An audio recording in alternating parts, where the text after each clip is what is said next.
مگر اب وقت ہے واپسی کا، واپسی اپنے رب کی طرف، واپسی اصل دین کی طرف، واپسی اپنے اخلاق اور ایمان کی طرف۔ محترم سامعین، ناظرین، سب سے پہلے ہمیں اپنے دل کو صاف کرنا ہوگا۔ ہر وہ چیز جو ہمیں اللہ سے دور کرتی ہے اسے محدود کریں۔ اسکرین، فضول گفتگو اور غیر ضروری خواہشات سے دور رہیں۔ بسم اللہ الرحمن الرحیم۔ السلام علیکم ورحمۃ اللہ وبرکاتہ۔ سلسلہ آپ کے مسائل اور ان کے حل، سیریز جدیدیت، اور آج اس کا 9واں اور آخری ایپیسوڈ ہے، اور موضوع آج کی گفتگو کا ہے واپسی، یعنی جدیدیت سے واپسی اور مکمل اصلاح۔ اس عنوان پر کچھ بات کرنا چاہتا ہوں۔ محترم ناظرین، ہم نے اس سیریز میں دیکھا کہ جدیدیت نے ہماری زندگیوں کو کس طرح متاثر کیا۔ سہولتیں بڑھیں مگر سکون کم ہوا۔ علم، معلومات اور ٹیکنالوجی اور دیگر ذرائع سے ہم محظوظ ہوئے، مگر دل اور دلائل کھو بیٹھے۔ ہم نے فتنوں کا سامنا کیا، ایمان کی کمزوری دیکھی، اخلاق اور کردار کی زوالیت دیکھی، اور اپنی شناخت کے بحران کا سامنا کیا۔ مگر اب وقت ہے واپسی کا، واپسی اپنے رب کی طرف، واپسی اصل دین کی طرف، واپسی اپنے اخلاق اور ایمان کی طرف۔ محترم سامعین، ناظرین، سب سے پہلے ہمیں اپنے دل کو صاف کرنا ہوگا۔ ہر وہ چیز جو ہمیں اللہ سے دور کرتی ہے اسے محدود کریں۔ اسکرین، فضول گفتگو اور غیر ضروری خواہشات سے دور رہیں۔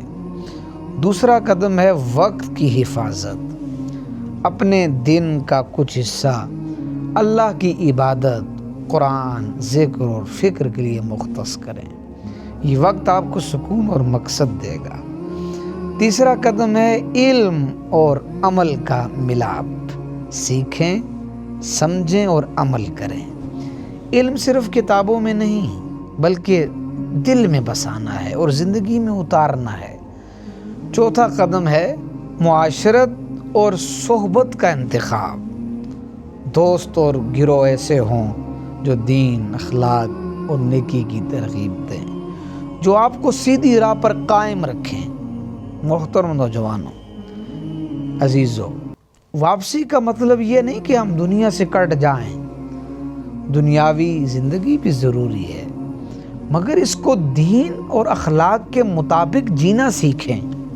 ہمیں یاد رکھنا ہوگا، سچائی، ایمانداری، حیا اور ایمان، یہ وہ اثاثے ہیں جو وقت کے ساتھ نہیں گھٹتے۔ یہی حقیقی دولت ہے۔ اب ہم نے ہر سبق سیکھا ہے۔ سہولت کے ساتھ حدود رکھیں، ترقی کے ساتھ کردار قائم رکھیں، آزادی کے ساتھ بندگی قائم رکھیں۔ محترم ناظرین، آئیے ہم وعدہ کریں، ہم اپنے دل، دماغ اور وقت کے مالک بنیں گے۔ ہم اپنے ایمان اور کردار کی حفاظت کریں گے۔ ہم اپنی شناخت کو بچائیں گے اور جدید دنیا میں بھی اصل انسان بن کر رہیں گے۔ آخر میں یاد رکھیے، دنیا کی سب سے بڑی طاقت یہ نہیں کہ آپ کے پاس سب کچھ ہو، بلکہ دنیا کی سب سے بڑی اور مضبوط طاقت یہ ہے کہ آپ کا دل مطمئن، آپ کا دماغ آزاد اور آپ کا عمل سیدھا ہو۔ یہ ہے اصل اصلاح، یہ ہے واپسی، یہ ہے جدیدیت کے فتنوں کے درمیان روشنی۔ آمین یا رب العالمین۔ آخر میں آج ہم اس سلسلے کو مکمل کر رہے ہیں۔ ایک ہم نے فتنہ جدیدیت کے تعارف کے طور پہ سلسلہ ریکارڈ کیا، اور 9 پھر اس کی ہم نے ایپیسوڈ اقساط ریکارڈ کی۔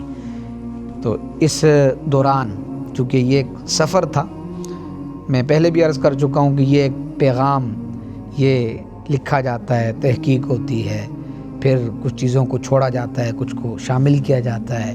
چونکہ وقت کا اختصار، موضوع کی طوالت اور اس کے لوازمات، یہ سب چیزیں ہمارے پیش نظر ہوتی ہیں۔ ہم ان سارے لوازمات اور عارضوں کو سامنے رکھ کے ان سلسلوں کو ڈیزائن کرتے ہیں۔ اس کے پیچھے پوری ایک ٹیم ہے، اور یوں کیمرے کے سامنے چونکہ میں بولتا ہوں تو اس کے ساتھ جتنے لوگ اس میں کوشش کرتے ہیں، اس پیغام کو ریکارڈ کرتے ہیں، ایڈٹ کرتے ہیں، اور پھر سوشل میڈیا پلیٹ فارم پر لگاتے ہیں، آپ تک پہنچاتے ہیں، اور اس کے تھم نیل پٹیاں اور جتنی بھی ٹیکنیکل سپورٹ ہے، یقیناً وہ وقت مانگتی ہے، توجہ مانگتی ہے، صلاحیت مانگتی ہے، توانائی اس پہ صرف ہوتی ہے۔ تو میں اس موقع پر اس پیغام کو ڈیزائن کرنے والے، اس پروگرام کو کرنے والے، ریکارڈ کرنے والے، ایڈٹ کرنے والے، آپ تک پہنچانے والے، میں سب کا شکریہ ادا کرتا ہوں۔ اللہ تبارک و تعالیٰ ان کی، ان کے گھروں کی، ان کے ماں باپ کی خیر فرمائے۔ اللہ تبارک و تعالیٰ ان کی صلاحیتوں میں، ان کے علم میں، ہنر میں اور اس سارے فن میں مزید اضافہ فرمائے۔ اس سلسلے میں ہمارے جتنے معاونین ہیں کہ جو نہ کیمرے کے سامنے ہیں اور نہ ایڈیٹنگ میں، نہ کوریج میں، نہ سوشل میڈیا پلیٹ فارم پر لگانے میں، بلکہ یہ جو آلات استعمال ہوتے ہیں، جتنی بھی مشینیں استعمال ہوتی ہیں، کیمراز، مائکس، کمپیوٹرز، اس کے لیے جو لوگ کوشش کرتے ہیں، تعاون کرتے ہیں، اپنا مال پیش کرتے ہیں، تو اس موقع پر میں ان کا بھی شکریہ ادا کرنا چاہتا ہوں کہ آپ کے یہ دینے سے، انتظام کرنے سے، چیزیں، آلات، مشینیں مہیا کرنے سے یہ پیغام پوری دنیا تک پہنچ رہا ہے۔